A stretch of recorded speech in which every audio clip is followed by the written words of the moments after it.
Women in leadership are 65% more likely to have toxic leadership experiences in the workplace than men. They're much more likely to face career stagnation because of it. I've never really met an organization or anybody within one that doesn't have some toxic leadership experiences. I think what leaders don't want to admit, maybe because our egos get in the way, is that nobody wakes up in the morning and they're like, I'm going to start being a toxic leader.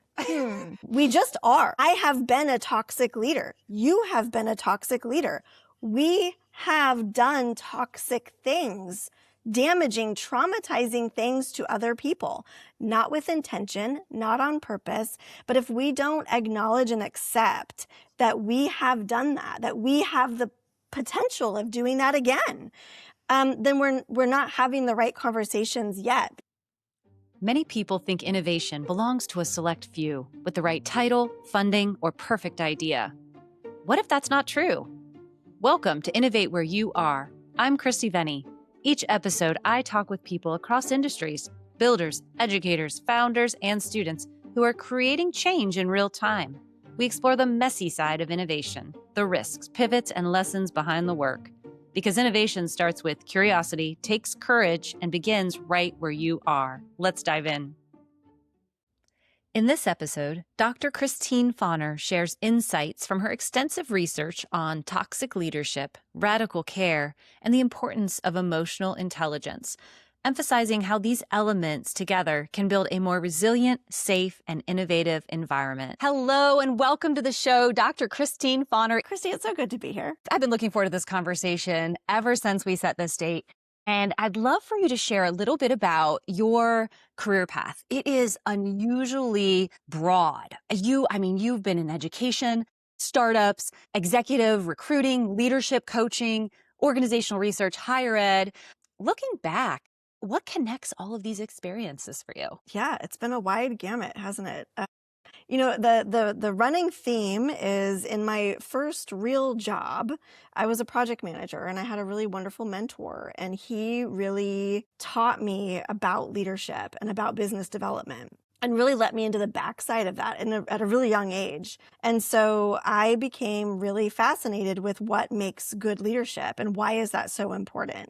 And so really, if you look across all of the jobs and the opportunities I've had across all these different industries or sectors and across the country, it really does have this theme around how do we really cultivate happy places and successful places to work? And it really has always come down to leading people. Absolutely. And what a wonderful experience to be able to reflect back and connect that and see that core of your work and to really be able to focus on that too. It's such a lovely thing for people like us. The truth of it is, there has been many times in my career where I'm like, what are you doing? Like, where are you going? This is so opposite of what you've done before. Am I ruining my career? Am I even on a career path? I've taken risks. I've had to start over. I think that's the challenge of people who are change makers. I consider myself a real disruptor.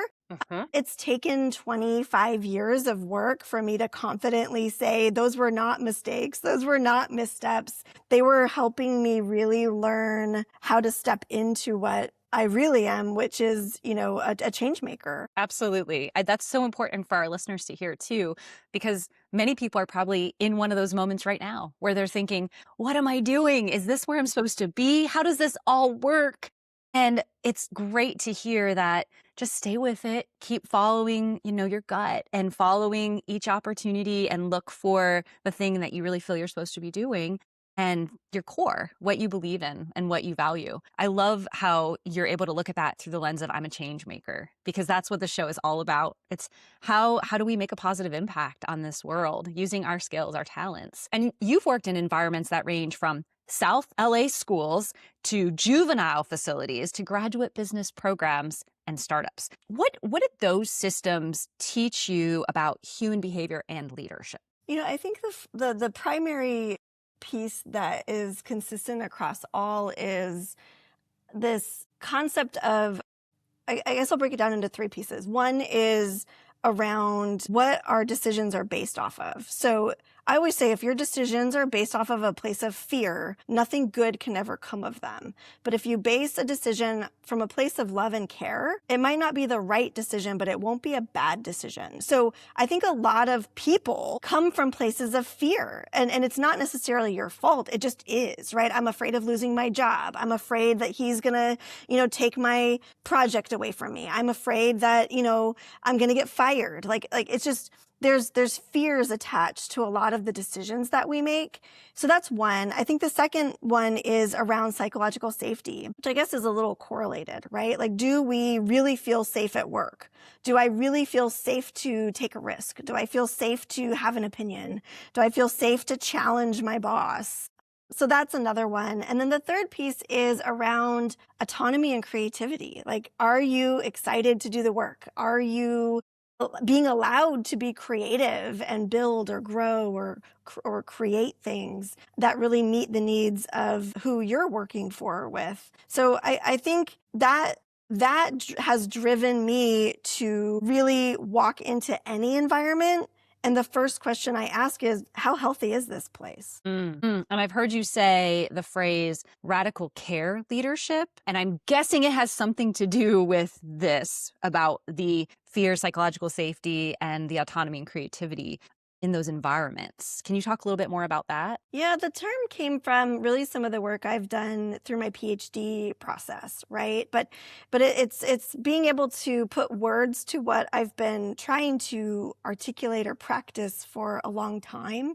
Maybe that's what PhD work does for you. It helps you just learn how to articulate things. But really, the basis of radical care is recognizing that we can care about people and hold people accountable, and we can have high performing, high effectiveness in doing that, right? Businesses will say, well, what's the ROI of caring? Well, the truth is, when you feel cared for, you are more motivated and you are higher performing. So it behooves businesses to adopt care of their people, authentic care, right? Like real care that meets their needs. Radical care came from the fact that that's just not normal in the workplace yet. So something is radical when it's not normal. It's just out of the norm. My goal is that it becomes normal and we don't have to call it radical care. It's just care. But the reality is the conversations that I have with leaders or employees in the workplace is that caring, one, is complicated, and two, it's not normal. Absolutely. And you're making me think about this unique time we're in right now and how a lot of times a more traditional leadership approach is not as maybe caring. It's more business-like. It's not personal. It's a business decision. You hear that a lot. And I think about how in times of maybe instability, whether it's economic or otherwise, it's more likely probably for people to fall back on their traditional ways of doing things or traditional beliefs, or leaders who maybe fit the mold that are a little bit more traditional and more top down. And I don't mean masculine, but I don't know a better word, and you probably do, but a way that is more hierarchical, and it's more like, well, this is how we do it, and I said so, and that's why. And it's not that. What you're describing is what I think most of us would prefer in a work environment. We want to feel safe. We want to be able to make decisions for the right reasons. We want to have autonomy because that's when we're our best selves, when we can contribute all of our skills and talent to the organization. Ultimately, we want what's best for the organization too, but we have to survive in it. And I'm just curious your thoughts on this time we're living in right now and how sometimes leaders do kind of are maybe selected for the wrong traits. Boards that pick leaders and they think they're doing the safe thing when really, according to your research and what you're talking about and what a lot of us probably agree with, we need a different kind of leader right now. What are your thoughts on that? I mean, the reality is 75% of Americans identify as having anxiety, depression, and sadness because of work. 85% of leaders are promoted into leadership without any leadership training.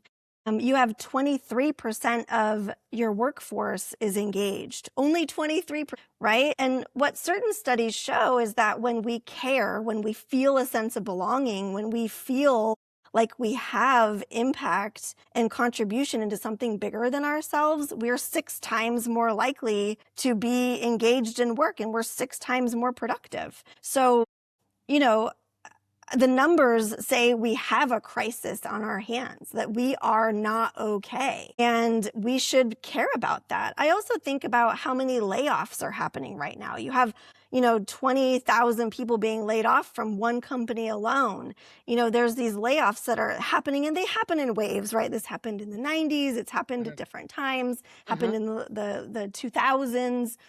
So we've seen this before. The cry that I have each time it happens is it's so inhumane that we are cutting from the bottom to serve the sustainability of the top. And we're doing it in such an inhumane way that there's got to be a better way. I've been part of a mass layoff where you came to work and thought everything was fine. They talked about restructuring. You start getting nervous. You start trying to protect your team from what that restructuring could be. You're asked to join a Zoom room. It's a black screen. There's not even like a fake camera thing, right? And then you're given a 3-minute speech about how you're gone. It's so devastating. There's so much trauma that we're carrying from job to job to job, or leader to leader to leader, that we're compounding it into what I think is a total crisis, an employment crisis. Yes, absolutely. On so many levels, what you say resonates with me, not only because it's just inhumane to treat people that way. You value them, but it's just valuing them for the bottom line and nothing else. And then cutting them it doesn't matter enough to even do it in a way that is respectful and give them some runway and some time to plan, just like any of us would want. The people making decisions to not think about that says a lot about them and that company's leadership, to not have the foresight to have some empathy and humanity. But you also made me wonder, we talk a lot about innovation on this show, whether it's through technology or systems or other ways. But I wonder, these conditions and the ability for companies to create psychological safety, and you said I think the number 75 of people are having anxiety and depression, and they're not their best selves in those situations. Can innovation exist in cultures like that? I mean, is it possible? I mean, that sounds dangerous for organizations. I think it's 2 parts, right? You can create a pressure cooker and create kind of a pressurized way where people overperform, right? Like deadlines. I'm an adrenaline junkie myself. I love a challenge. I love a good project. Same. I love deadlines that like feel impossible. Yes. I'm a type 2 fun person, right? Which is I love the hard stuff and the reward at the end. So Yes.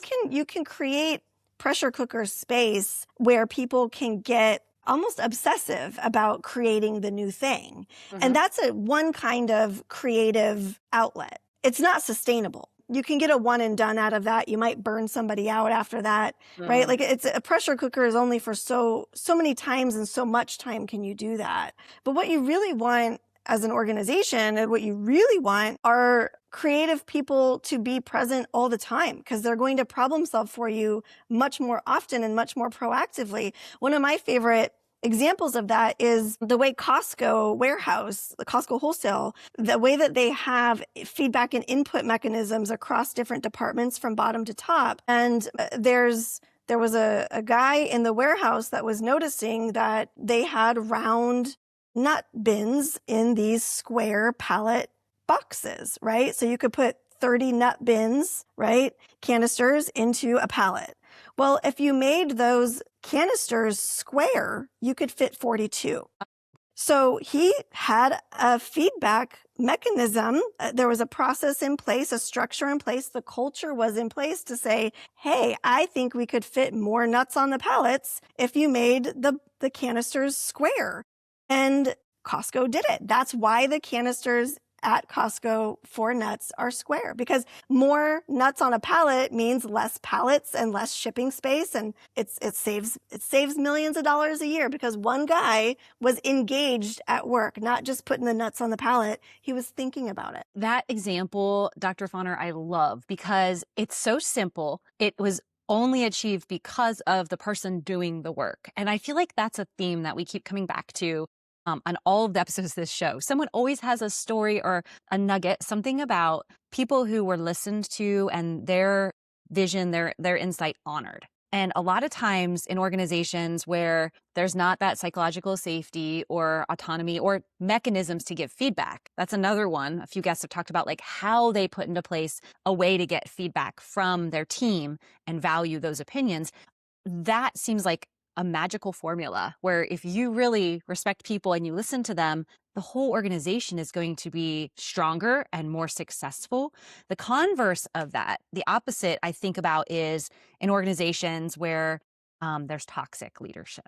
And I know you've heavily studied toxic leadership, and it's such an interesting area to focus on. Some people say normalize that this is just the way it is, and everyone else just accepts it and survives it. But it does squash a lot of the creativity and the input that normally in a healthy organization would be given. Can you talk a little bit more about your study, your work with toxic leadership? I mean, I've spent quite a bit of time in the impacts of toxic leadership in general on organizations, and then, focused that research in on where I felt like there was a real high demand for more research, which was in the space of women in leadership. Women in leadership are 65% more likely to have toxic leadership experiences in the workplace than men.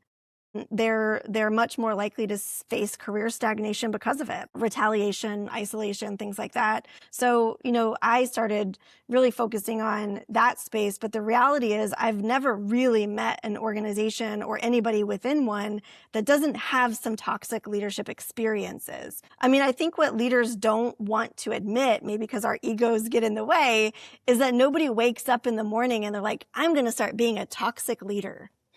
We just are. Like, I have been a toxic leader. You have been a toxic leader. We have done toxic things, damaging, traumatizing things to other people, not with intention, not on purpose. But if we don't acknowledge and accept that we have done that, that we have the potential of doing that again, then we're not having the right conversations yet. Because in order for an organization to truly be healthy, we have to continuously visit what makes us unhealthy and how do we eradicate it? How do we resolve it? How do we reconcile it?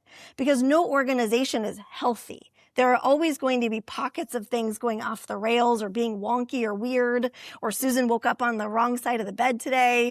It's just, we're human. We're going to have negativity around us. The key around toxicity is the how you respond, the systems and structures in place, and the skills and strategies you implement that protect you and others from letting behavior get toxic. This is fascinating.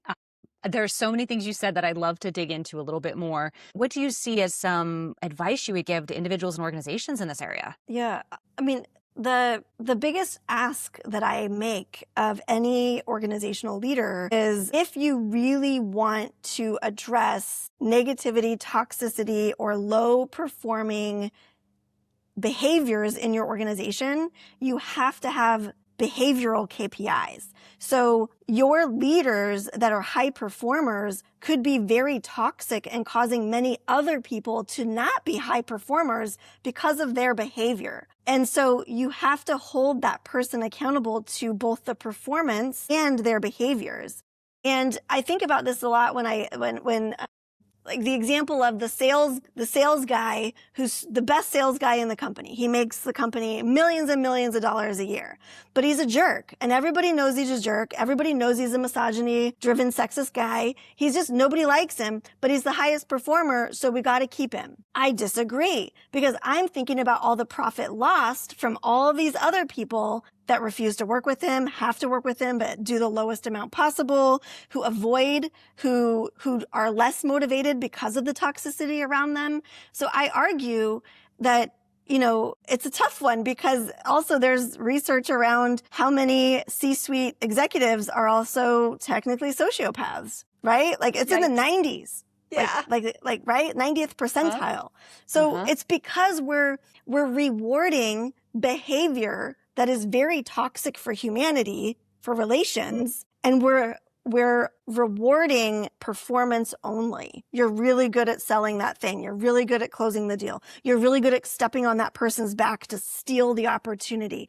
We're rewarding really bad behaviors. Oh my gosh. And I've seen this firsthand. I'm curious, how do you stop this horrible cycle of toxicity in the workplace? Yeah, I mean, I think one is when we do performance reviews, we must have behavioral KPIs that align to our mission, our values, and our pillars of professionalism within the organization. And some organizations have adopted that over the last 20 years. A lot has changed in people leadership where, organizations are saying, well, we also have these pillars of professionalism, or we have these values. Or the challenge, though, comes back to the individual level, which is if I report misconduct to HR or to my manager, and that gets to HR, who's really at risk there? It's the reporter. I am super vulnerable because the HR's main priority, human resources, exists to limit liability for the organization. That's it. Legal liability. So they are not there for you as the individual. And if I go to HR and I follow all of the steps to try to hold this person accountable,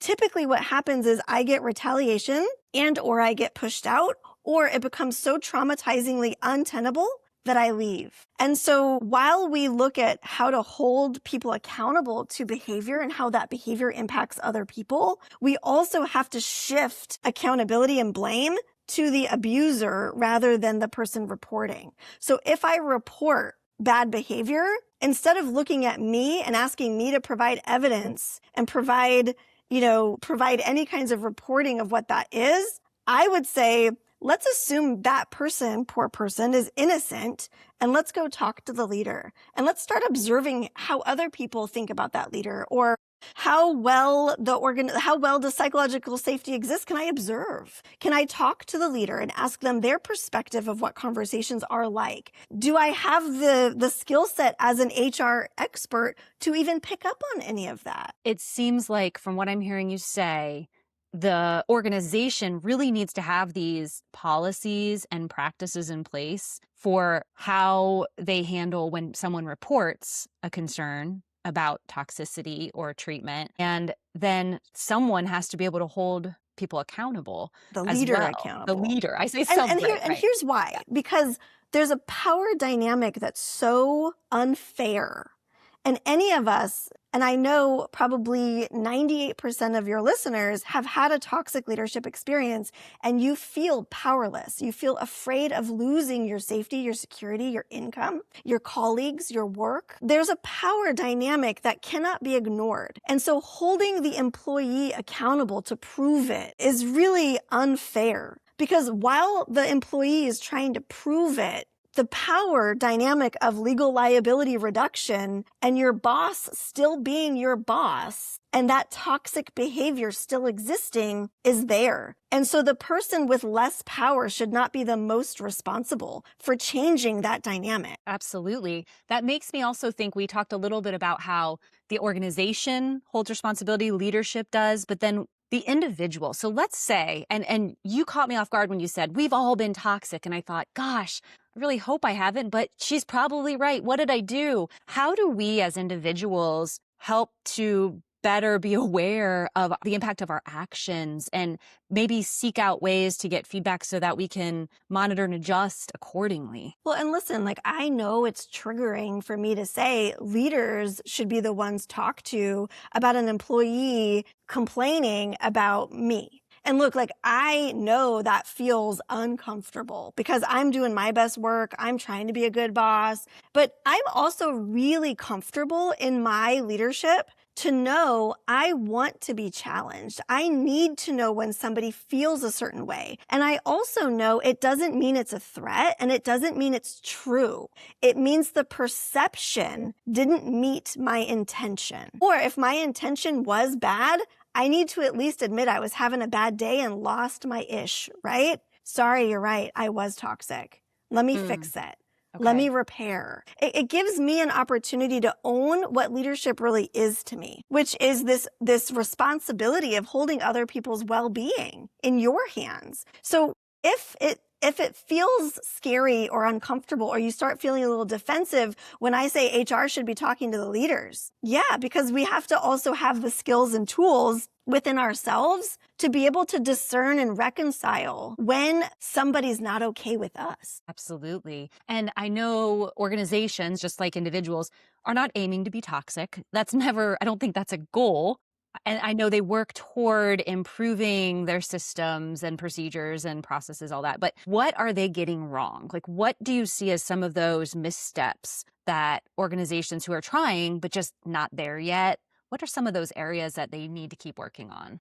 I mean, the biggest one is one of the statistics I mentioned, right? Which is 85% of leaders enter leadership positions without any formal training. And what I train on, what I have become an expert in, if you will, is the behavioral science around decision making. What happens when I make a good decision and why did I make that decision? Or what happens when I make a bad decision and why did I do that? And that's, I think, where it lands is somebody comes to me and says, hey, Christine, you missed the mark. I feel really unsafe around you. Do I have the tools to navigate that conversation? It's super uncomfortable, first of all, and my own ego gets in the way all the time. Also, my own assumptions and biases get in the way all the time. So do I know how to process and discern my own feelings and somebody else's feelings?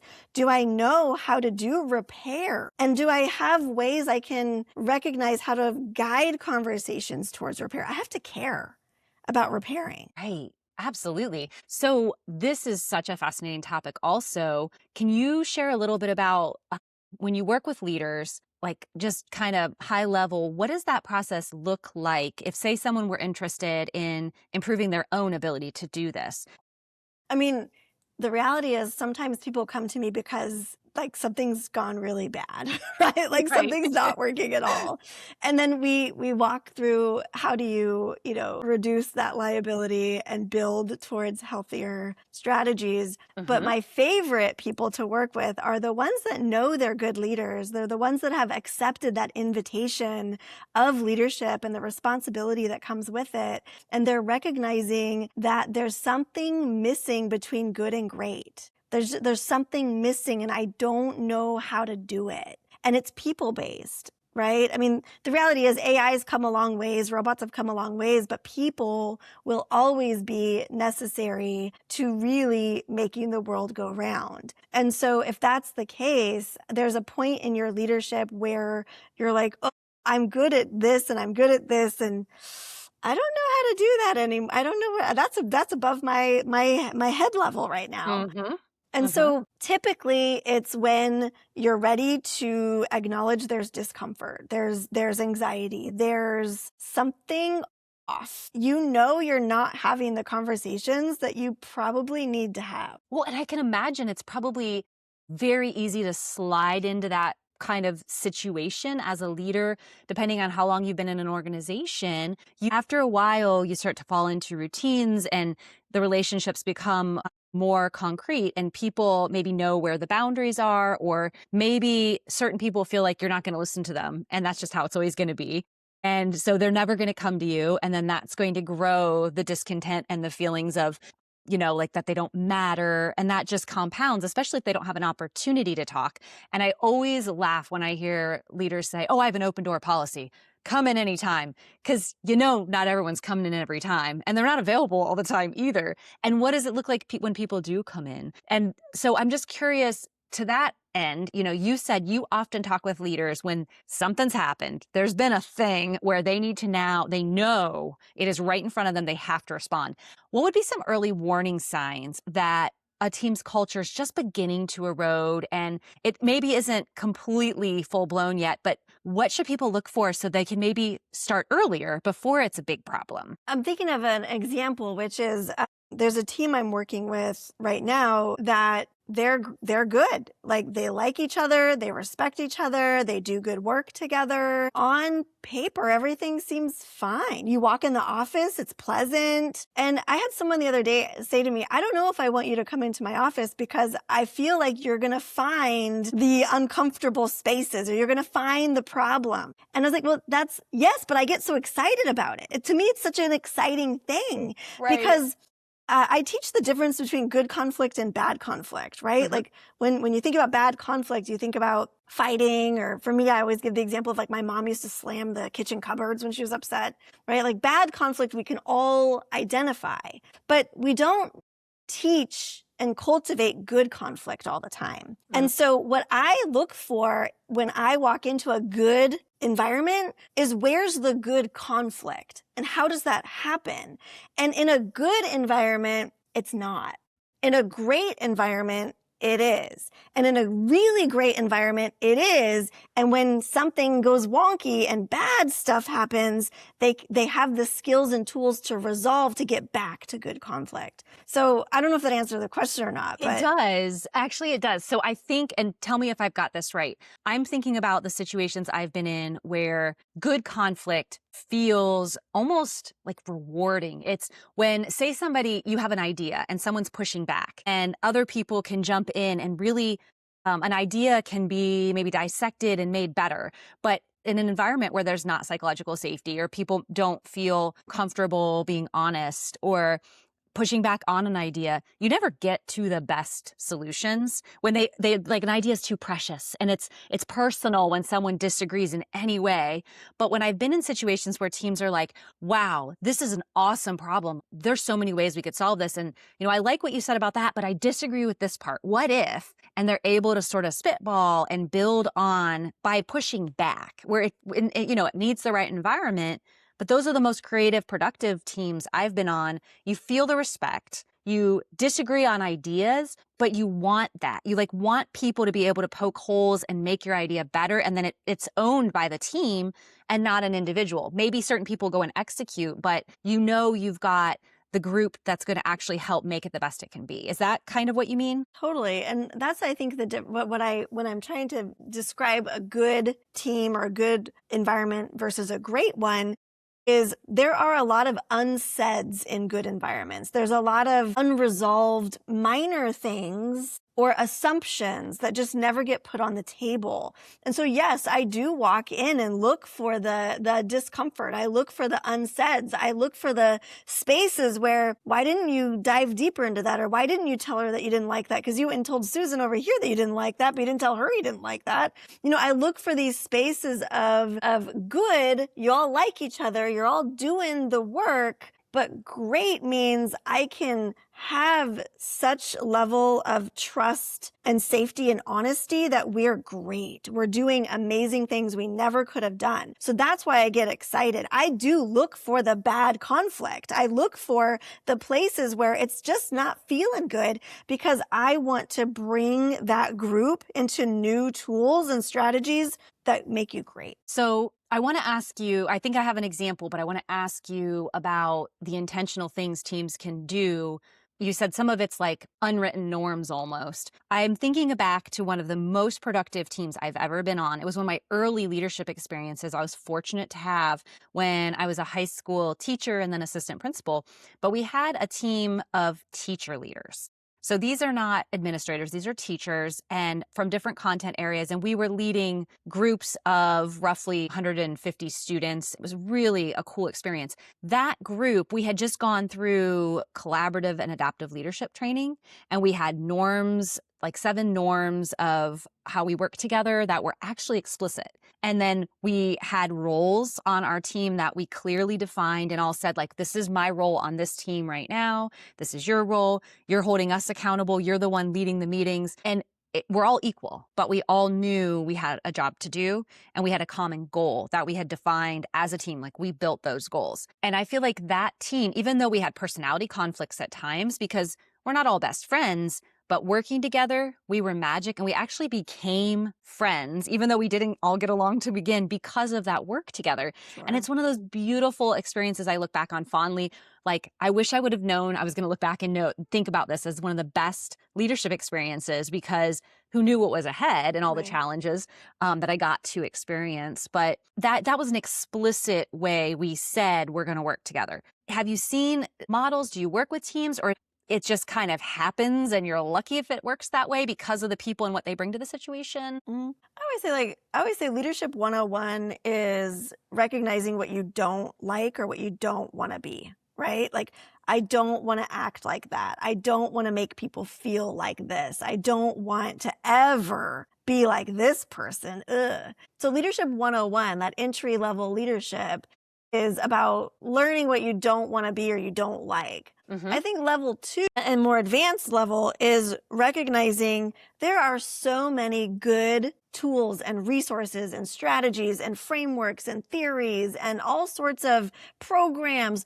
There is a plethora of resource out there for you. Your development and your ownership of leadership comes in how you practice it and discernment around what works authentically for you and your people right now. And so I have things that I've adopted over the couple decades for myself that just feel like home, right? There are certain aspects of my work that are grounded in certain strategies and authors and frameworks and trainings. And like, there are things that are just part of me that I love. And that helps me be authentic in my leadership. I think it's really important for people to learn how to pick and choose what that is for them and how they're going to apply it.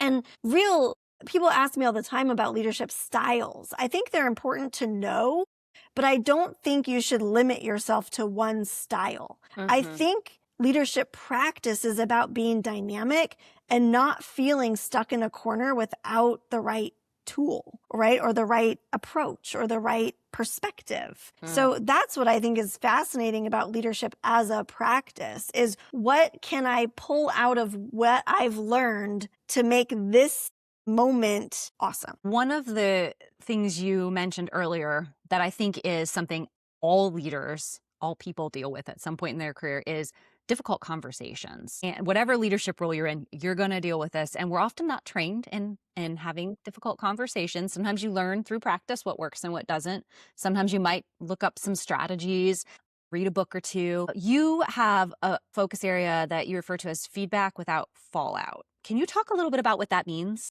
Yeah, we don't like feedback. It causes an emotional negative response every time. The difference between somebody who can receive feedback well and someone who can't is wisdom in knowing it doesn't feel good and learning strategies to just deal with it. We also are really bad at giving feedback. We feel uncomfortable doing it. We tend to miss the mark. Something like 68% of employees feel like their managers do not give good feedback. So the majority. Yes. We also end up with physiological responses when we feel threatened or scared because we're receiving negative feedback on who we are, how we are. And so Feedback Without Fallout was written to really address the unsaids or how uncomfortable it is to say it. And we tend to deliver really poorly and we tend to receive really poorly. So how do we cultivate space together where it doesn't feel so scary and gross and we actually get excited about receiving and giving feedback? So I definitely want to dig into that just a little bit more because my background, I was originally a visual art teacher. So feedback was an essential part of the creative process. And whether I was teaching elementary or high school students, we regularly learned how to give and accept feedback through a critique process that, you work students through to get them comfortable. So it's not just, I don't like it. That's not the kind of feedback we're going for. We want constructive feedback, insight that maybe you didn't have, ways to make your work better because we care about you and your work, which is different than just judging. Judging is different than providing feedback. And as I've gone through my career, I have had amazing experiences with mentors or colleagues or people that I found would give good, honest feedback. And I knew it came from a caring place, and it was so hard to find good feedback. And I'm curious, what are some ways that you can help train up your teams to become more comfortable with giving and receiving feedback so you can be the best, highest performing team possible? Yeah, I mean, art space is a great example of where feedback is part of the culture. Statistically, 94% of C-suite, C-level executives have also been in sports of some kind. And so I think about that and I think there's a lot of really wonderful leadership skills you develop in team sports specifically. And you also have to get really good at receiving feedback and giving communicative feedback to your team members. right? And so there's something to be said for that. I think there's a correlation there between your ability to give and receive feedback to build team, to build success, and C-suite executives. I do think that's a big correlator as to the why. And so it's twofold. And maybe it comes back to what we were talking about accountability for our own behaviors, right? On the individual level, we have to acknowledge why we might be triggered and what parts of that is my responsibility to hold. So somebody can deliver feedback really poorly. That's true.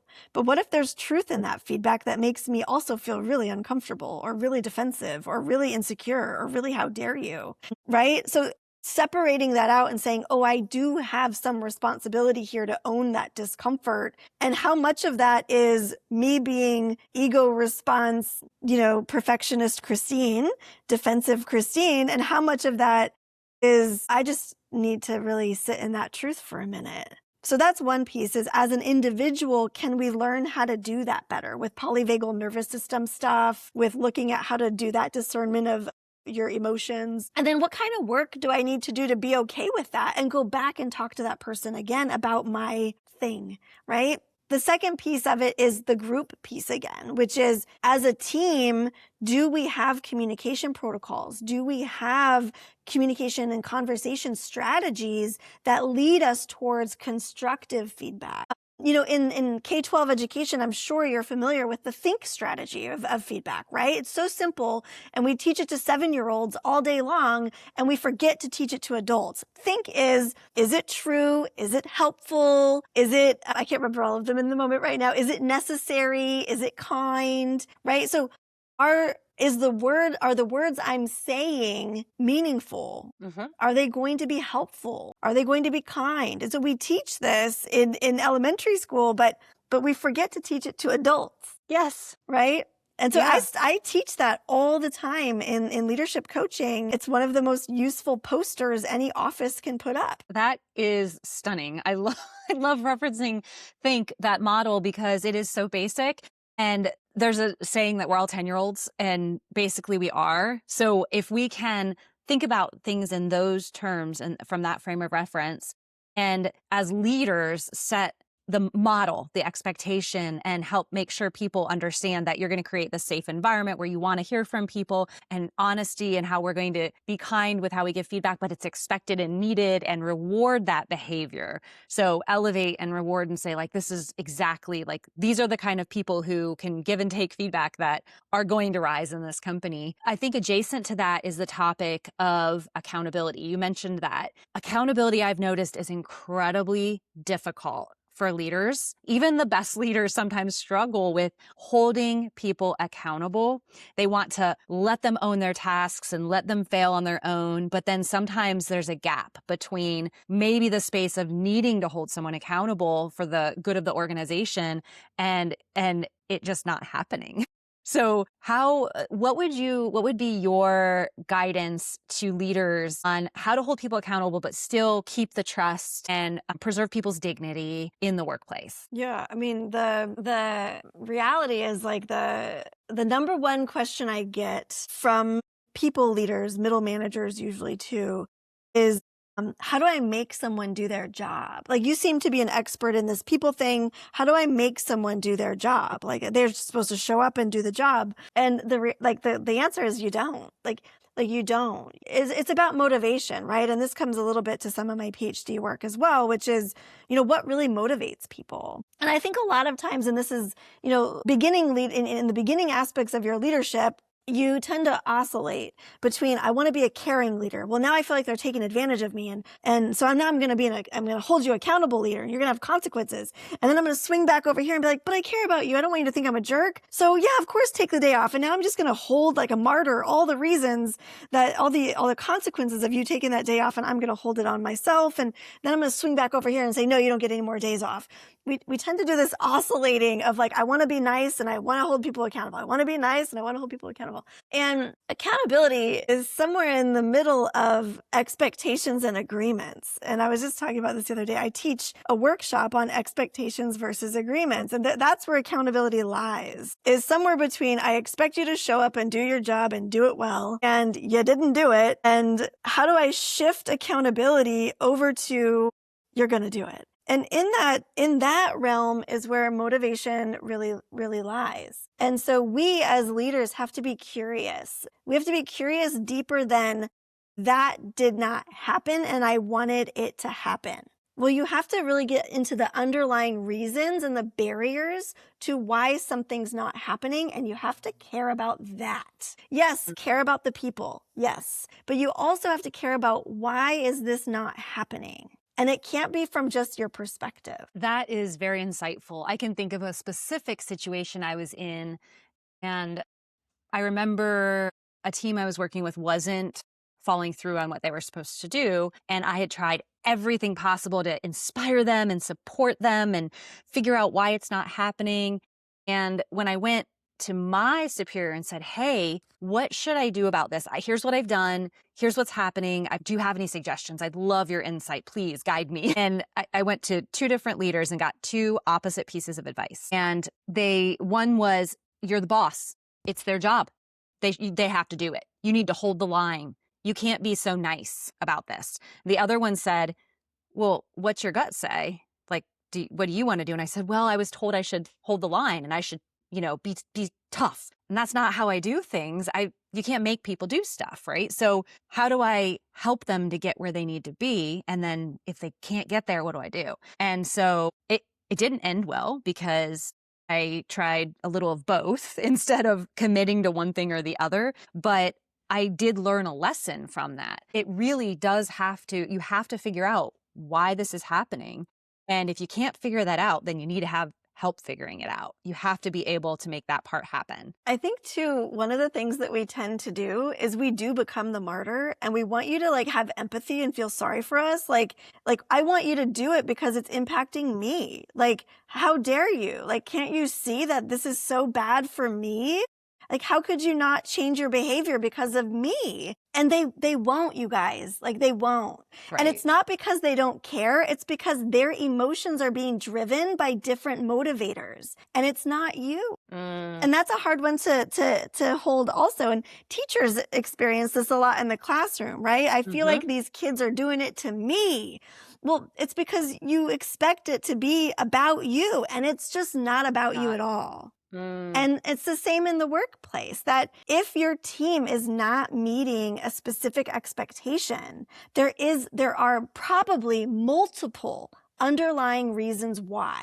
And you have to get curious about that in order to solve it. That's such excellent advice. Really, really solid advice. And I like how you mentioned whether it's students or whether it's in a workplace, it's all the same. It really is. It's not two different situations. I remember in my school days as a principal and talking with teachers how you can't want it more than the student. If they truly don't want to do something, you need to be curious and understand why. But then if they choose not to, they choose not to. You can't make them. So reach out to the parents, reach out to the counselor, have conversations with the student. But at the end of the day, they make a choice. And with employees who are being paid for a job, I would say the only difference is they may be held accountable based on choosing not to do something and not to perform because that's what they're being paid for.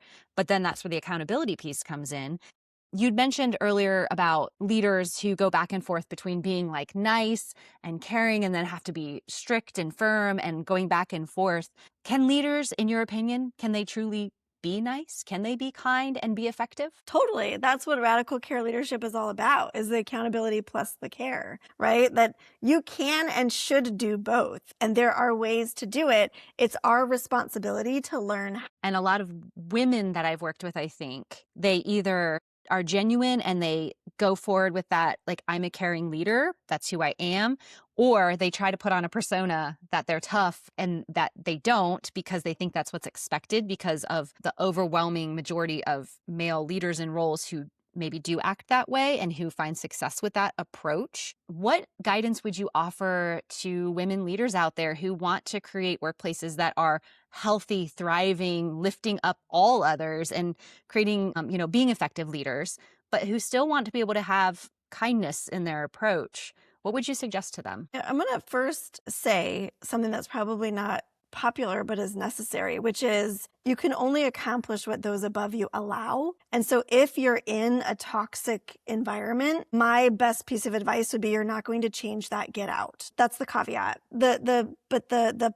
the more hopeful Pollyanna side of me says, the way come into the workplace is complicated, and it's a dichotomy almost, because we're entering a culture that values loud, dominant, strategic leadership. We had talked about this kind of early on in the conversation today, like the difference between masculine and feminine and whether there's a better word. I would say yes.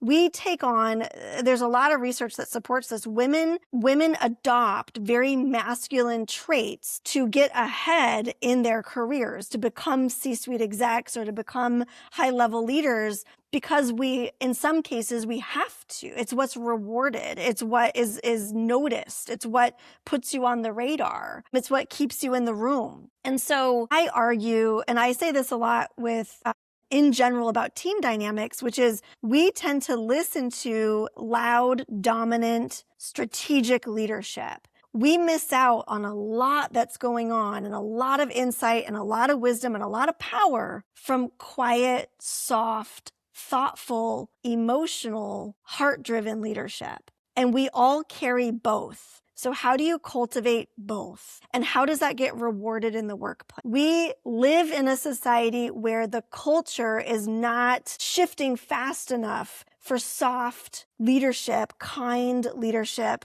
to win. But if you even think about the language we use around success, around succeeding, it's a lot of war-driven language. It's a lot of conflict-driven language. So not to get existential, but I would wonder, what if we just talked about leadership in a way that says, I have emotional aspects of my leadership. I have mind, I have body, I have spirit in that. I have logical, strategic aspects of my leadership. And I have mind and I have body and I have spirit in that.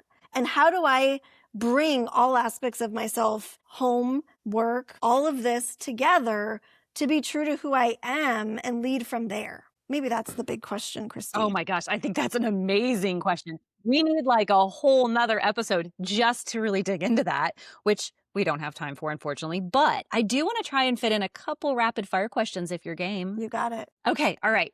First, what's something that you believe about leadership today that you didn't 15 years ago? What have you changed your mind about leadership? Heart is at the core. I I love started so strategic. Yes. And now I'm so heart.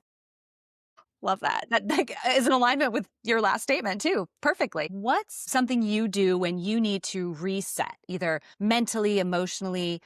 What do you do? 3 deep breaths moves your nervous system response to logic, calm space of decision making.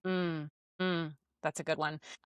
Can you think of a book or an experience or a podcast or something that fundamentally changed how you lead? Yes. 2 books, Demon Haunted World. I can't remember the name of the author right now. And Last Child in the Woods. I have Last Child in the Woods on my bookshelf, and I have given copies of it to people. That's amazing. I haven't read the other one, so I'm going to add that. I'll link both in the show notes in case people want to check it out. I actually restarted a summer program that I did for 10 years this summer that's all about connecting kids with nature, building relationships. Mm-hmm. Yes, we need to be connected with nature as adults now more than ever, but so do kids. So we're going to have to talk more about that later. And then my final question for you, what's one leadership practice you think that every organization should stop immediately?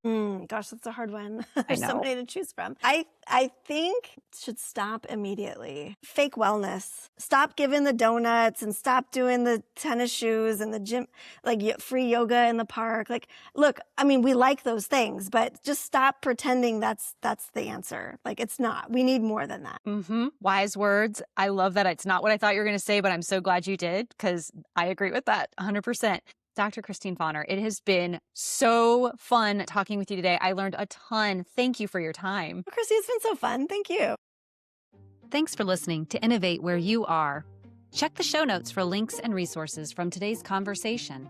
If you'd like to support the podcast, you can do that at buymeacoffee.com/Christy Venny. Until next time.